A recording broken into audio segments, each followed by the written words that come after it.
கர்த்தராகிய இயேசு கிறிஸ்துவின் நாமத்தில் அன்பின் வாழ்த்துக்கள். ஏசாயா 48 அதிகாரம் 17 வசனம்.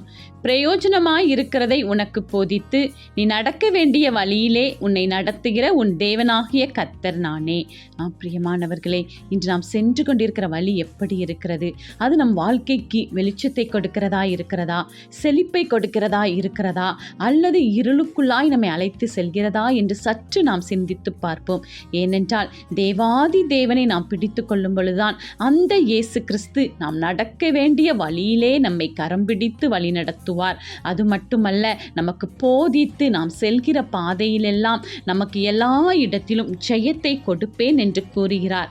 ஏனென்றால் அவர் பிரயோஜனமாய் இருக்கிறதை போதிக்கிற தேவனாய் நம்மோடு இடைப்பட்டு கொண்டிருக்கிறார்.